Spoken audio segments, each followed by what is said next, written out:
What we're talking about this month is that the green shoots that we saw in Barbados seem to be baking in the sun, and that's just the title that we've put onto the newsletter. What we're talking about is that about a year ago, many financial pundits had coined this term, the green shoots in the market, which talked about regeneration after a time. And the regeneration we'd seen was pockets of transactions, pockets of hope that were coming back into the market. And we too saw that in Barbados. We saw, starting in summer last year, we started to see small areas where the market was improving, and we too could see those as green shoots. But over the last couple of weeks and maybe months, there have been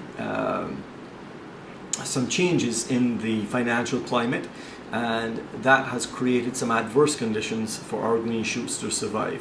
Those adverse conditions are basically come from two areas. One being the financial crisis in Greece, and the second one being the psychological effects of the oil spill in the Gulf. So in the newsletter you'll see that I've said that it appears that Greece and oil are causing our recovery to slip. That's somewhat meant to be a bit of a play on words, but it's also true that those two events are having an impact on us. And let me tell you what that impact is. Greece, we're not a major trading partner with Greece, and in fact I don't know that we've ever sold a property to someone from Greece. But the impact that the failure of a country to meet its obligations and its foreign debt have had within the entire European Union has eroded confidence in a substantial way.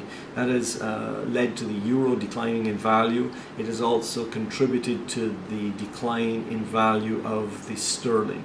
Obviously, Britain have their own financial issues, and they now have a new government in there, and you would imagine that they're going to try to deal with these matters head on as early as possible in the term, and take the bit of pill that they may have to take early on.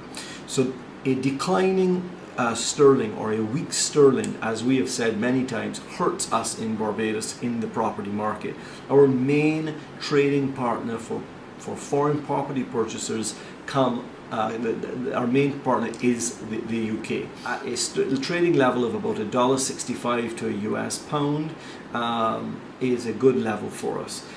We find that their British buyers perceive our market as value in and around that range.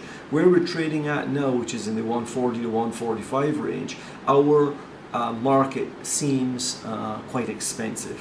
So we must recognize that that is one of the conditions that has changed since last summer.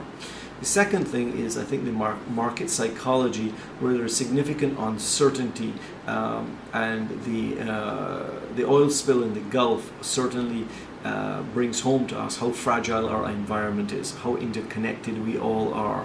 And while there is no possibility, or I've heard no one discuss any possibility, that oil spill thousands of miles away from us could affect our shores here in Barbados, it certainly does affect the way that we feel psychologically about the future.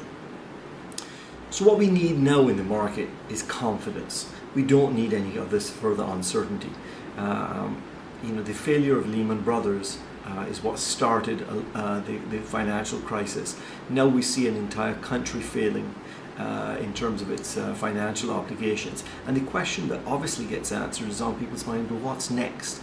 Well, that's where I see that we need confidence in Barbados, and there are other things that are eroding confidence in Barbados we have to be careful of. The failure of the Four Seasons or the Paradise project, which was to be a Four Seasons, erodes confidence. We have substantial investors who have purchased properties there and are uncomfortable. There's no doubt that that project is suffering, like many projects throughout the world, and we're not unique in this regard.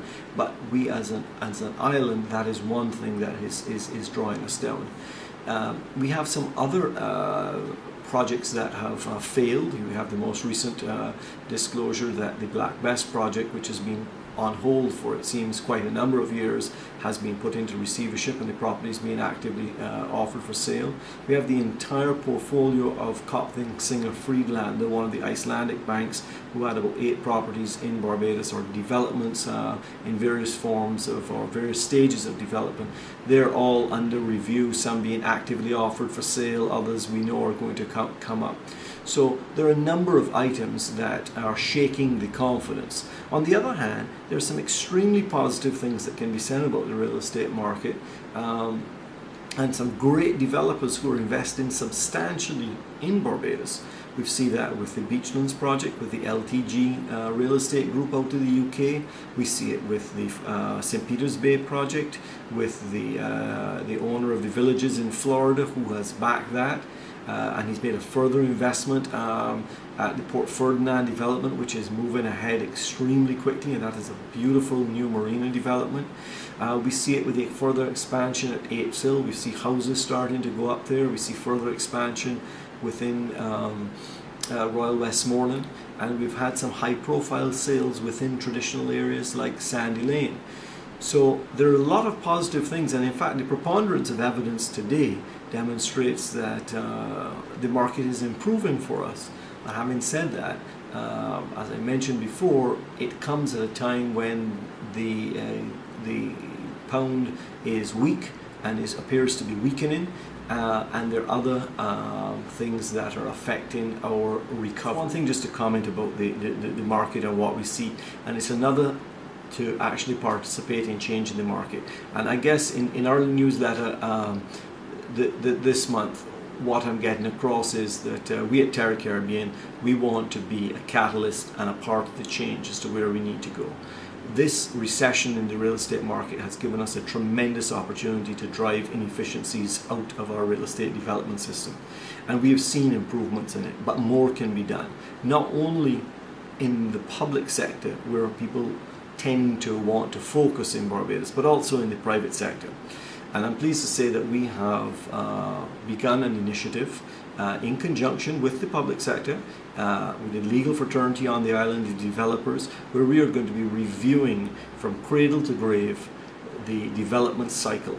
And we're going to be making recommendations to government, to developers, to the legal fraternity, on how we could better align the process by which projects start at the town planning permission and work them right the way through to their conveyance at the sales end of it. There are inefficiencies still in that system that we need to drive out. We have to work with the banks, the legal system, the town and country planning system, and sales agents and developers like ourselves to do that. And I'm very, very pleased that we are investing significant time and effort in doing that. And I guess to conclude, hopefully you will read our newsletter, and the conclusion for us is that we just can't sit idly by at Terra Caribbean and see these great green shoots that we saw over the last winter and starting last summer. We can't see them just get baked in the sun. We need to be out there improving the environment for them to really flourish. So I hope that you enjoy our newsletter. I hope you enjoy this video. I don't know if I'll become a star on YouTube from it. I doubt it, but we're trying various forms of media to communicate with your clients. So I look forward to hearing from you and telling us what you think about it all. Thank you.